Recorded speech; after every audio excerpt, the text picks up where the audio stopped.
하나님은 영이시니 예배하는 자들은 신령과 진정으로 예배할지니라. 거룩하신 하나님 감사합니다.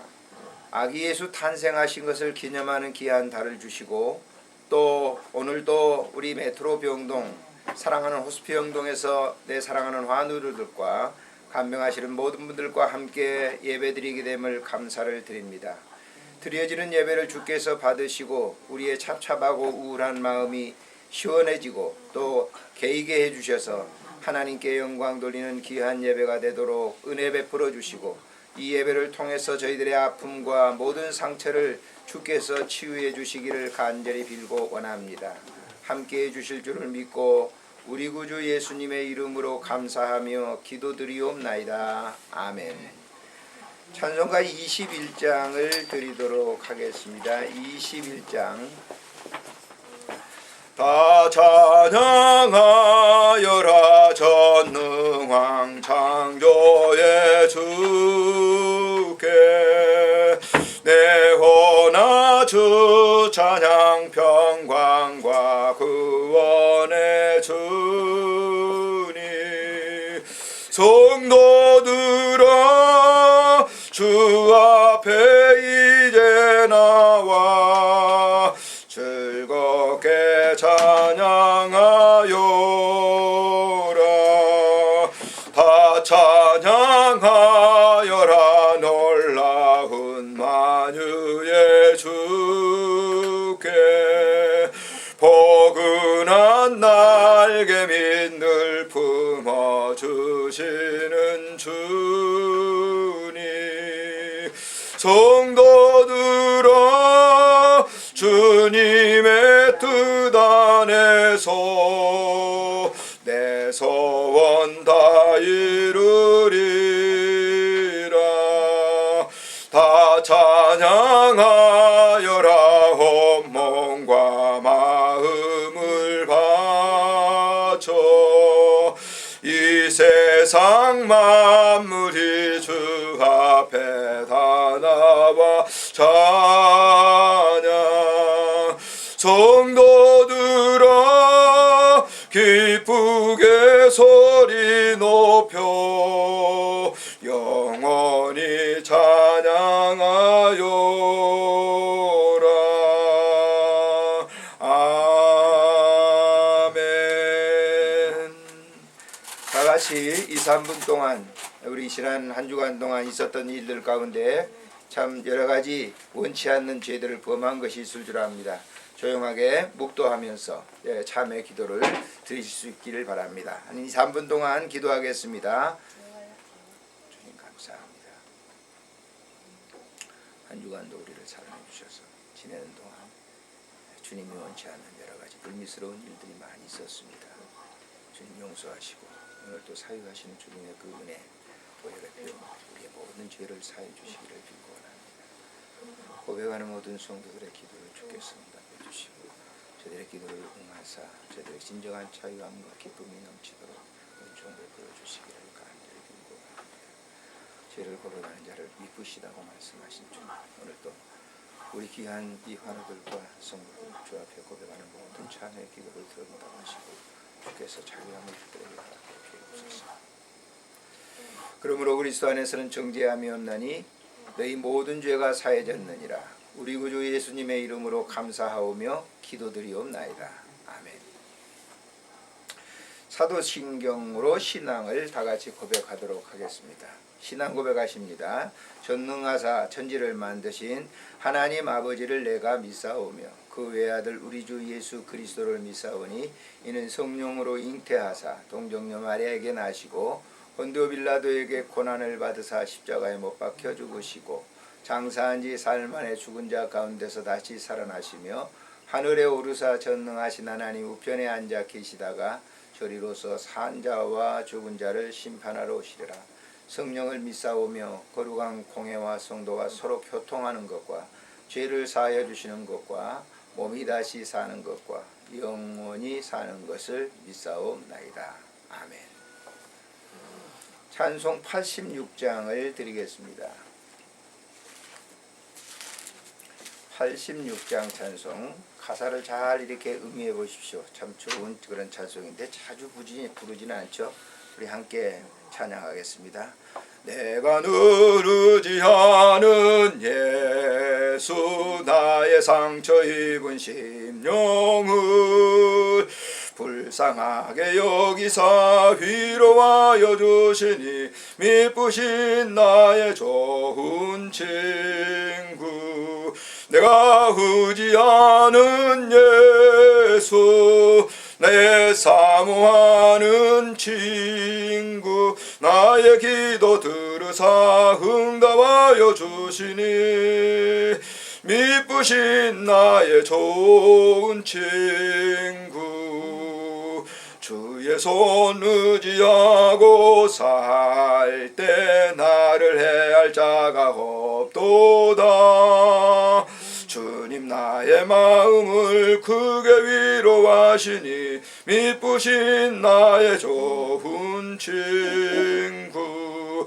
내가 의지하는 예수 나의 사모하는 친구 나의 기도 들으사 응답하여 주시니 미쁘신 나의 좋은 친구 내가 요단강 건너가며 맘이 두려워서 떨 때도 주가 인도하시니 어찌 두려워하랴 미쁘신 나의 좋은 친구 내가 의지하는 예수 나의 사모하는 친구 나의 기도 들으사 응답하여 주시니 미쁘신 나의 좋은 친구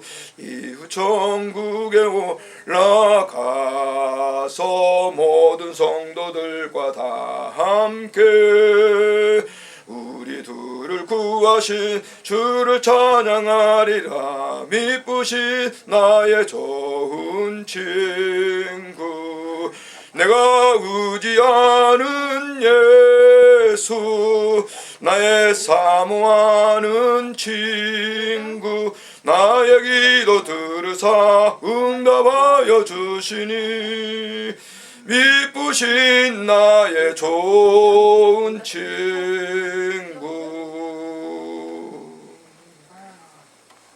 우리 다 같이 기도드리도록 하겠습니다.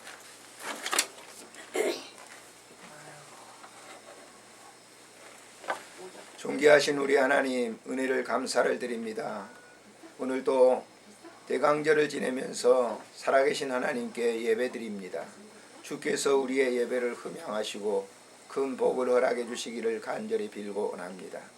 온몸이 성치 않는 환우들을 주님 사랑해 주시고 저들이 아픔이 조여올 때 주께서 그 부분을 만지사 주의 치유하심이 있게 해주시기를 간절히 빌고 원합니다.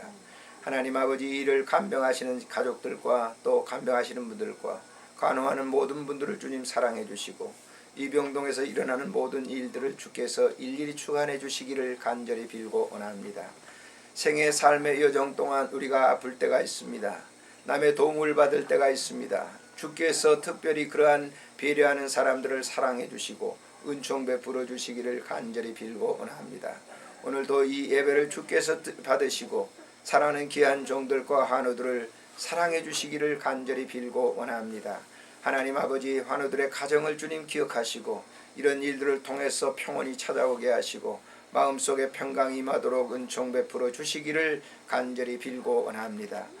이 일을 이렇게 섬기는 귀한 간병하시는 분들의 가정과 자녀들도 지켜주시고 이런 일들을 통해서 봉사하며 섬기는 아름다운 삶을 자녀들이 배울 수 있도록 은총 베풀어 주시기를 간절히 빌고 원합니다. 오늘도 하나님이 나라와 민족을 주님 긍휼히 여겨주시고 주님의 평안으로 감싸주시기를 빌고 원합니다. 어지러운 분쟁과 모든 것은 사라지게 하시고 이번 이 성탄절을 통해서 사랑하는 이 몸된 이 조국과 민족이 안정이 되도록 주께서 새롭게 해주시기를 간절히 빌고 원하오며 우리 구주 예수님의 이름으로 감사하며 기도드리옵나이다. 아멘. 살아계신 하나님의 말씀 보시도록 합니다. 이사야서 7장에 있는 말씀. 주보에 적어진 대로 같이 보시는 분들이 읽었으면 좋겠습니다. 같이 읽습니다. 10절부터 봅니다. 여호와께서 또 아하스에게 말씀하여 이르시되 너는 내 하나님 여호와께 한 징조를 구하되 깊은 데서든지 높은 데서든지 구하라 하시니 아하스가 이르되 나는 구하지 아니하겠나이다. 나는 여호와를 시험하지 아니하겠나이다 한지라.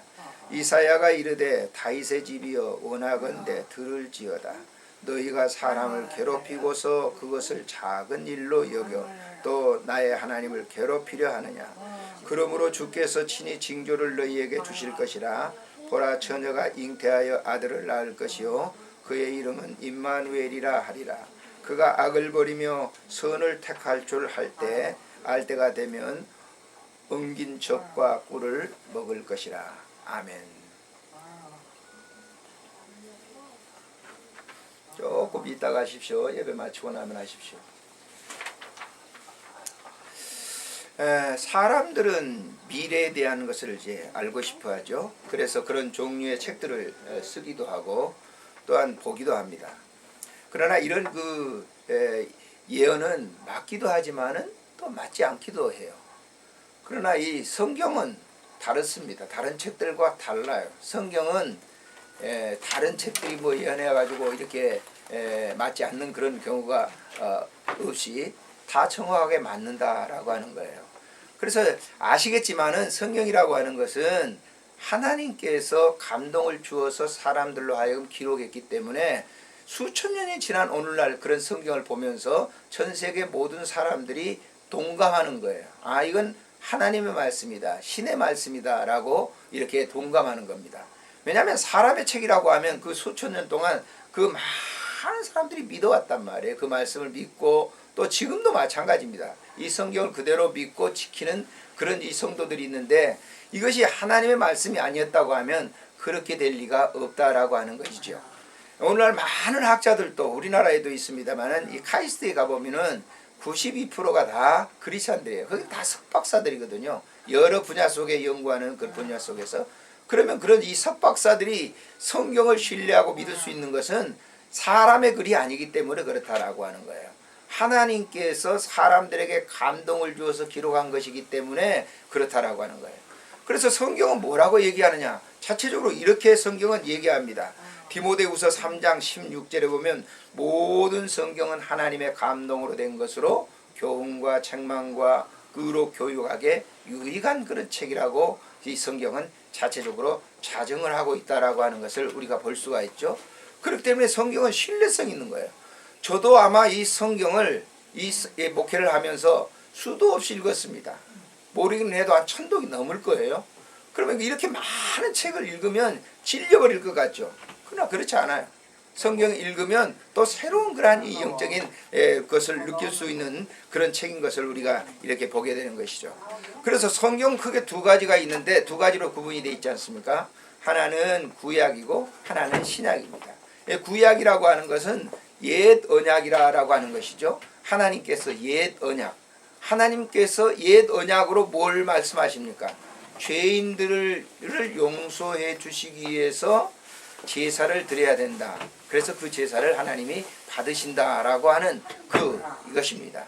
그리고 그 구약에 기록된 내용은 뭐냐면 하나님이 그 모든 죄들을 다 용서해 주실 텐데 너희들이 직접적으로 할 수는 없으니까 대신 양이나 비둘기나 잡아서 그 피를 내가 받겠다. 그래서 구약에서는 그 피를 받아서 제사를 드릴 때 그 피를 드리게 되죠. 그래서 그걸 갖다 불로 태웁니다만은 그 제사를 하나님께서 흠양했다 이렇게 표현을 쓰고 있어요. 그러면 그 신약에서는 어떻게 되느냐? 그럼 구약에서 그렇게 드렸던 그 사람들이 신약 시대는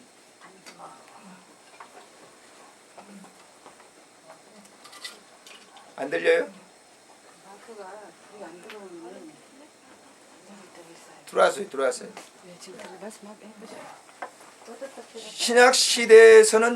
신약 시대는 그 구약에 드려진 제사를 짐승이나 이런 이 양이나 비둘기나 이런 걸 드렸는데 그것이 상당히 번거롭죠.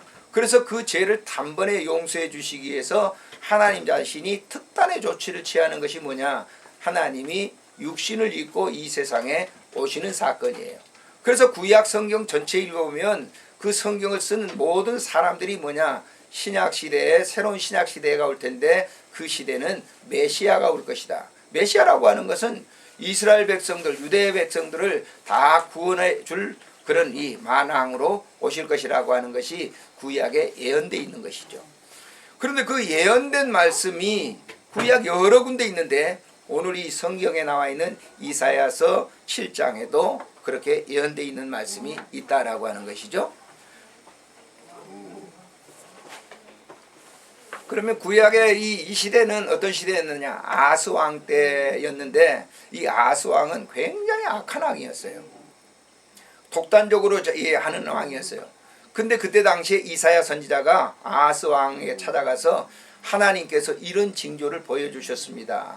근데 그는 길을 막아버리죠. 오늘 성경에 보니까 듣지 않겠다고 그랬잖아요. 그런 그에게, 길을 막고 있는 그에게, 당시에 구약의 백성들이 사실 그런 상태가 많았거든요. 그렇지만은 하나님의 말씀이니까 그대로 예언을 하는 거예요. 뭐라고 예언합니까? 여기 보니까 13절에 이사야가 이르되 다윗의 집이여 원하건대 들을지어다 그랬어요. 그 후손들아 들으라라고 하는 거예요. 이것은 이사야의 외침이 아니라 하나님께서 이사야 선지자를 통해서 이런 일이 일어날 것이다. 역사적으로 본다고 한 이 예언을 하고 난 다음에 한 800년이 지나서 이 일이 이루어집니다. 어떤 일입니까? 바로 우리들이 12월 25일 성탄절을 지키죠. 하나님께서 육신을 입고 이 땅에 태어나시는 그 일을 이룬다라고 하는 거예요. 언제? 예수님 탄생하기 전에 800년 전에 이사야가 사간 그때 당시에 아스와 그 모든 백성들에 향해서 예언했던 말씀이 그대로 이루어진다는 거예요. 자, 뭐라고 예언합니까? 여기 보니까 14절에 그러므로 주께서 친히 징조를 너희에게 주실 것이라. 보라, 처녀가 잉태하여 아들을 낳을 것이요 그의 이름을 임마누엘이라 하리라 그랬어요. 자, 이 성경은 여러분들이 성탄절 때마다 아마 설교를 들으실 거예요. 마태복음 1장에 사건이 나옵니다. 그게 뭐예요? 동정녀 마리아가 아기 예수를 탄생시키는 그런 사건이 나오게 되는데 그 사건이 예수 그리스도가 이 세상에 오신 사건이죠. 근데 그 오신 사건이 오늘 본문에 예언되어 있다는 거예요. 그 예언된 말씀이 800년이 지나서 그것이 나타났다, 드러났다라고 하는 것이죠. 그래서 오늘 보면은 그분이 오실 텐데 그분의 이름이 누구냐? 임마누엘이라고 하는 거예요. 임마누엘이라고 하는 뜻이 뭐냐? 하나님이 우리와 함께 계신다라고 하는 거예요. 자, 구약의 하나님은 말씀만 하셨어요? 그런데 그 구약의 하나님이 실제적으로 육신을 입고 온 사건이 뭐냐? 성탄이에요. 그러니까 임마누엘이라고 하는 것은 하나님이 무슨 뭐 동물들과 식물 다 이런 것들 함께 하시지만은 특별히 자기 백성들에게 함께 하시기 위해서 오신 날이란 말이에요. 보세요. 우리는 성탄절 그러면요 그냥 무슨 행사나 하고 무슨 뭐 추리나 만들어 놓고 그렇습니다. 그건 어떻게 보면은 다 사람들을 위한 그런 성탄이 될 수가 있어요. 예? 그 성탄이라고 하는 것은 그렇게 해서 무슨 성탄절을 지킨다라고 하는 그런 뜻도 있겠지만은 성탄의 본질적인 의미는 뭐냐? 하나님께서 나에게 오신 사건이란 말이에요. 그 임마누엘이라고 하는 것이 바로 그 사건이에요. 우리와 함께 계신다라고 하는 이 말은 3인칭으로 쓰면은 우리는 우리들과 함께 계신다 이렇게 얘기할 수 있지만은 1인칭으로 써야 돼. 하나님이 나와 함께 하시기 위해서 오신 날이 뭐냐? 성탄이다라고 하는 거예요. 이것을 이제 800년 전에 이미 예언해 놨다라고 하는 거예요. 그 예언된 사실이 2000년 전에 예수 그리스도 그분이 오신 그런 베들레헴에서 말구유로 오신 그 예수 그리스도의 그 성육하신 것을 의미한다라고 하는 겁니다. 자, 본문 속에서 우리가 나타난 이 임마누엘을 통해서 우리가 다시 한번 생각을 해 보십시다. 자, 임마누엘 그러면 하나님이 나와 함께 하신다라고 하는 거예요. 이번 성탄을 통해서 하나님이 우리 3인칭도 좋지만은 나와 함께 계시는 그것을 보면서 느끼는 그런 이 감정적으로 그것을 받아들이는 그런 이 사건으로서 성탄절을 우리가 보내야 되겠다라고 하는 거예요. 사람의 이름이 뜻이라고 하는 게 굉장히 중요한 것 같아요. 저희 동네 어린 시절입니다만은 그 옆 동네에 꺽꿀이라고 하는 그런 애가 있었어요. 꺽꿀이. 그래서 그때 당시에는 무슨 장명가들 찾아가는 것도 아니고 그냥 동네에서 애지간한 좀 한 사람들이 지어주기도 하고 어머니 아버지들이 그냥 지어주기도 했는데 이름이 꺽꿀이었어요. 그래서 그때 당시에는 왜 꺽꿀인지 잘 알지 못했습니다. 그만 보면 꺽꿀이라고 그러죠. 그 말은 그 어머니가 이제 아이를 낳으면서 그 반대로 나왔는가 봐요. 발부터 먼저 나왔는가 봐요. 그래서 반대로 나왔다 해서 이름을 꺽꿀이라고 했는데 그 이름이 계속 그만 보면 꺽꿀이라고 불러요. 그래서 우리가 이 이름이라고 하는 것이 굉장히 중요한 거예요. 여기 예수님이 오실 때 탄생되는 이 예수님은 임마누엘이란 말이에요. 하나님이 나와 함께 계신다라고 하는 뜻이 임마누엘이에요. 그래서 이 예수님의 탄생을 보면서 그냥 다른 사람들이 지키는 절기적으로 지키는 그런 성탄이 아니라 그 하나님께서 직접적으로 내 육신 안에 내 몸 안에 이루어지는 성탄이 돼야 된다라고 하는 거예요. 아무리 화려하게 장식해도 그곳에는 하나님이 계시지 않아요. 사람들이 만든 인공 작품 속에서는 하나님이 계시지 않습니다. 하나님께서 함께 계시는 그 사실을 우리 자신의 삶 속에서 그것을 인지하지 못한다고 하면 신앙생활을 몇십 년에도 아무런 의미가 없는 거예요. 그냥 다니는 거예요. 종교 생활을 하는 것이지 하나님 믿는 건 아니에요. 하나님 믿는 것은 다른 종교와는 달라요. 그래서 우리는 기독교를 갖다 종교라고 취급하는데 종교는 아니에요. 기독교는 본질적인 하나의 하나님이 계시는 임재하시는 그런 이 삶이라고 하는 거예요. 그래서 저도 지금 이 평생을 이렇게 목회를 하고 지금 이제 원로가 됐습니다만은 이런 이 믿음 생활하면 지금도 마찬가지입니다. 늘 주님이 아침에 일어나서 가장 먼저 하는 기도가 뭔 줄 압니까?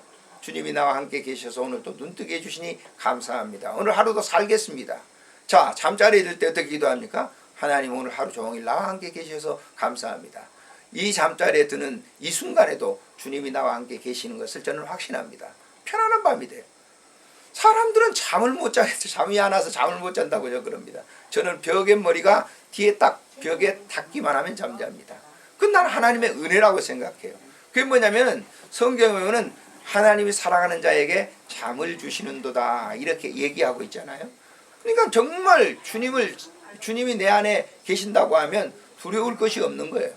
이번 이 성탄을 통해서 바로 하나님이 역사적으로 누가 목사님이 증거해서 그 하나님이 계시는 게 아니고 다른 교회 무슨 장로님이나 집사님들 하나님이 계시다고 해 그래서 계시는 게 아니에요. 하나님이 나와 함께 하시는 것을 내가 인지하는 거예요. 영적으로 누리는 거예요. 그것이 본질적인 그런 성탄의 의미가 있다라고 하는 거예요. 저는 개인적으로 바울 사도의 그런 서신을 굉장히 좋아합니다. 그리고 바울 사도를 너무 좋아하는 편이에요. 왜 좋아하게 됐는가? 여러 가지 이유가 있죠. 크게 이 아름답게 이 사역을 했던 그런 분이기도 하지만은 나는 그의 고백 속에서 빌립보서에 보면요, 나는 죽든지 살든지 내 몸에서 그리스도가 존귀케 되게 하기 위함이다 그랬어요. 갈라디아서 보세요. 내가 이제 십자가에 못 박혀 죽었나니 그런즉 이제는 내가 산 것이 아니고 주님이 내 안에 산다. 내 몸에는 그리스도의 흔적을 가졌노라. 나의 주민등록은 저 하나님의 나라에 있다. 바울의 고백을 보면요, 다른 사도들과 같지 않아요. 하나님이 나와 함께 계시는 성육하시는 그 예수님이 자기 몸속에 와서 계시는 그런 것으로 믿는 거예요. 이 온전한 믿음이 되는 것이죠. 어때 사람의 듣는 귀로 믿는 게 아니라 실제적으로 영으로 느끼는. 우리가 구약 성경에 보면 욥이라고 하는 사람이 있어요. 욥은 동방의 의인이라고 그랬죠. 그런데 그 동방의 의인인데 3장 이후부터 전개되는 거 보면은 자기의 외골수적인 그 신앙생활을 하는데 전통적으로 조상으로부터 배워내려온 신앙생활을 했던 것을 가지고 친구들과 계속 논쟁을 합니다. 끊임없는 논쟁을 해요. 그러니까 친구들이 다 입을 닫아요. 자기 혼자 중얼거리면서 계속적으로 자기 하나님에 대해서 피력을 해요. 자, 32장에 보세요. 엘리후가 하나님의 엘리후를 보내죠. 그래서 욥을 책망합니다. 욥이 들어요? 듣지 않습니다. 결국 누가 등장합니까? 하나님이 등장을 해요. 폭풍 속에서. 그리고 어떤 사물들, 동물들을 쭉 이렇게 보여주면서 네가 만들 수 있어? 네가 먹일 수 있어? 그러니까 욥이 더 이상 38장에 보시면 유구무원이에요. 입을 딱 다뭅니다. 그러면서 42장에 여러분 보세요. 욥이 뭐라고 하는 거예요? 하나님, 전에는 내가 기독량의 신앙생활을 했는데 이제 주님을 하나님 봅니다 라고 고백하고 있어요. 성경을 여러분 잘 보세요. 교회 생활을 하는 거, 우리가 신앙생활을 하는 거, 남이 그렇게 했기 때문에 듣는 기독량의 신앙, 이거 의미 없는 거예요. 사실은 그 주님이 내가 만나는 거예요. 나와 내 삶 속에 오셔서 그분이 나에게 주시는 그 은혜를 갖다가 우리가 보는 거예요. 그래서 내가 여기 지금 봉사하시는 이곳에 함께 하시는 분이 없습니다. 제가 이 병동에서 한 10여 년 넘도록 제가 목요일날 봉사를 하고 있습니다. 우리 봉사팀들이 있어요. 그럼 사람들이 와서 아이고 목사님 수고하세요. 그때 그렇게 발 마사지도 막 하시고 음악도 해주시고 막 그러세요. 얘기합니다. 저는 그때 그분에게 그런 얘기를 합니다. 내가 하는 것이 아니고 주님이 하고 계십니다. 나는 도구입니다 라고 하는 거예요. 그렇습니다. 만약에 이 일을 사람적으로 사람에게 내세우게 보인다면 저는 못합니다. 우리 친구들도 그래요. 왜 하고 많은 그런 봉사하는 일도 있는데 그렇게 어려운 거 내가 사냐 얘기를 해요. 그러나 그게 내가 한다고 하면 하겠습니까? 수도 없는 일을 이 병동에서 거쳤어요. 그러나 그런 일들이 다 주님이 나를 도구로 필요하셔서 사용하신다라고 하는 그런 이 고백을 내가 합니다. 그분들도 그렇게 또 이 생각을 하고 있어요. 집사님이나 권사님이 우리도 이제 오후팀에 이렇게 목요 오후팀에 오시는데 그분들도 처음에는 이제 우리가 봉사한다라고 하는 그런 개념 속에서 이렇게 하시는데 그런 개념을 다 버리라고. 그런 분들이 처음에 뭐 배워가지고 이제 호스피스 교육 받잖아요. 받고 와서 막 나도 해보겠다고 합니다. 그러나 그 오래 못 하셔요. 오래 하신 분들이 별로 없어요. 하다 그만둬요. 왜 그래요? 자기가 하려고 하는 거 그래요. 자기가 해서는 못해요. 주님이 하시는 그러한 일이 되는 거예요. 나는 도구입니다. 여러분 가정에서도 교회에서도 봉사하는 것도 마찬가지입니다. 내가 무슨 부엌에 무슨 뭐 식구들의 밥을 해주지 그런 생각을 해보세요. 짜증나죠. 예? 교회에서도 봉사하는 일에 내가 무슨 설거지도 하고 하지 그 힘듭니다. 주님이 하십니다. 그것이 뭐냐면 성탄절의 의미가 있는 거예요. 성탄이라고 하는 것이 그냥 이렇게 막연하게 생각하는 역사적인 그런 것이 의미가 아니에요. 그분이 2000년 전에 그분이 임마누엘 했다. 하나님이 나와 함께 하시기 위해서 오신 날이 성탄이에요. 아직까지도 우리가 예수를 믿으면서 그런 본질적인 성탄의 의미를 모른다고 하면 그건 헛믿는 거죠 사실. 그러니까 성탄의 의미라고 하는 것은 사람 교회 그냥 역사 속에서 찬양 부르고 하는 그런 그 의미도 있겠죠. 그렇지만 중요한 것은 나와 함께 하시는 그런 내 속에 지금 계시는 내 마음속에서 모든 것을 나를 조종하시는 내 마음속에 운전석에서 모든 것을 운전하시는 그분인 것을 우리가 아는 것, 그걸 실질적으로 제가 영으로 느끼는 것, 그것이 성탄의 의미라고 하는 겁니다. 우리가 차를 운전해보면 그렇잖아요.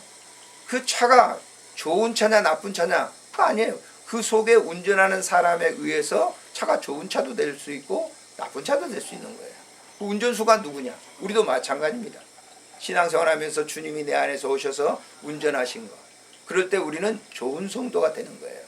그래도 이 우리 성탄절이 이제 가까우기 때문에 내가 이 말씀을 드렸습니다마는 이 임마누엘이라고 하는 이름의 뜻은 하나님이 나와 함께 하시기 위해서 그 되어진 이름이라고 하는 것을 생각하면서 성탄절을 맞이하실 수 있는 여러분과 제가 됐으면 좋겠습니다. 기도하겠습니다. 좋으신 하나님 아버지, 은혜를 참으로 감사를 드립니다. 오늘 이 시간도 하나님께서 나와 함께 계신 것을 믿습니다. 오늘도 말씀을 전했습니다. 주 하나님 아버지, 이 말씀을 통해서 성도들의 심령 속에 임재하시는 하나님을 친히 볼 수 있도록 은혜를 베풀어 주시고, 우리 격가지의 신앙생활을 하는 것이 아니라 온전한 신앙생활을 함으로 인해서 참된 기쁨을 누릴 수 있도록 도와주시기를 간절히 빌고 원합니다. 하나님이 병상에 계시는 내 사랑하는 환우분들을 기억하시고 주님 저들을 만져주시기를 간절히 빌고 원합니다. 하나님 아버지께서 저들을 사랑해 주시기를 원합니다. 친히 저들의 심령 속에 임재하시는 거룩한 성탄을 맞이함으로 세상에서 누릴 수 없는 기쁨과 만족감을 누릴 수 있도록 인도하시고, 아픔을 제거해 주시고 저들에게 진정한 자유와 평안이 임하도록 은총 베풀어 주시옵소서. 간병하시는 모든 분들에게도 주의 사랑으로 감싸 주시고 은혜 덧입혀 주시기를 간절히 빌고 원하오며 우리 구주 예수님의 이름으로 기도드리옵나이다. 아멘.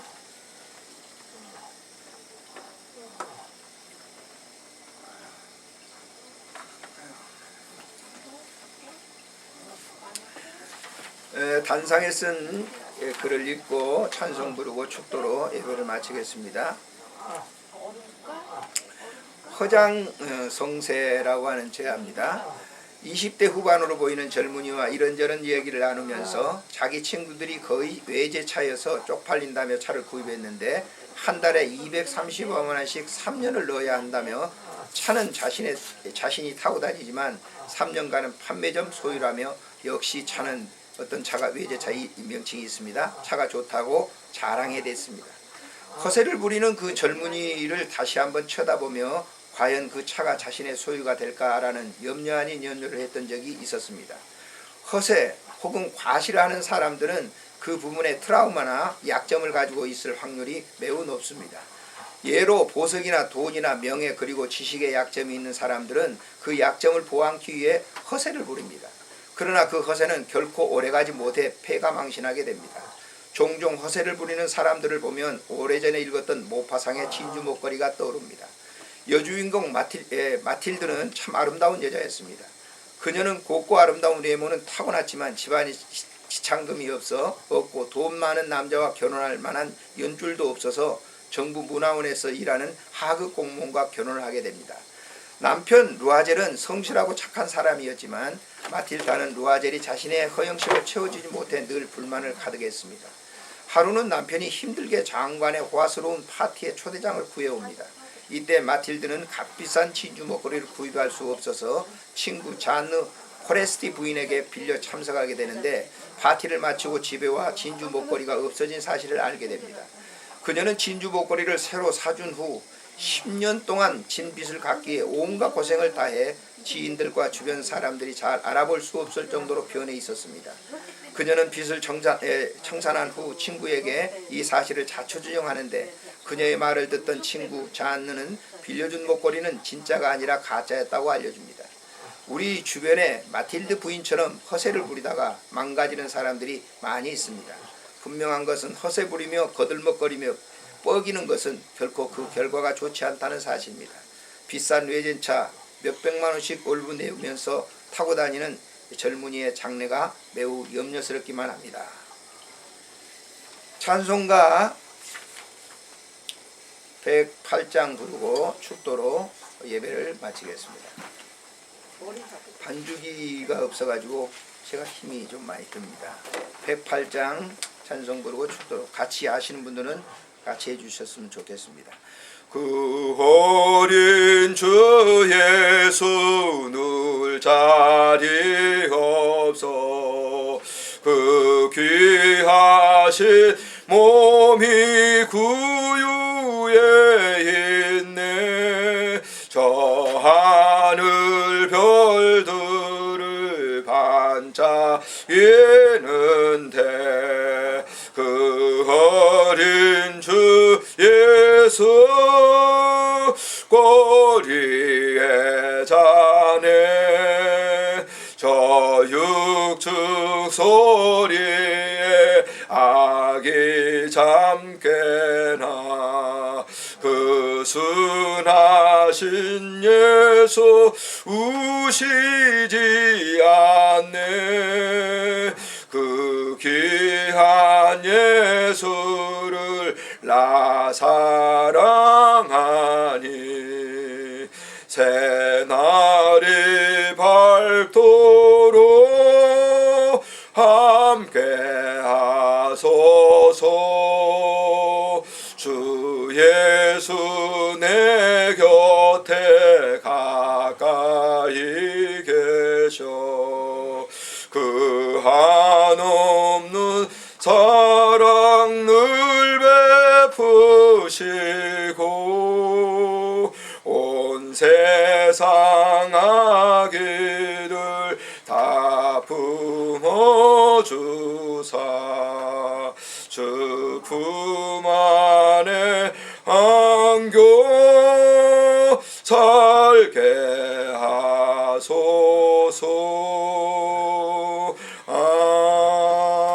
아멘.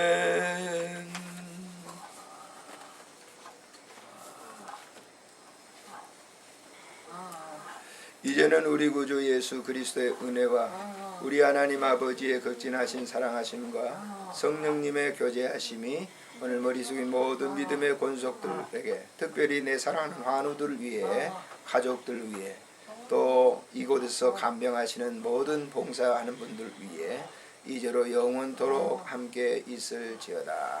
아멘. 예배를 마쳤습니다.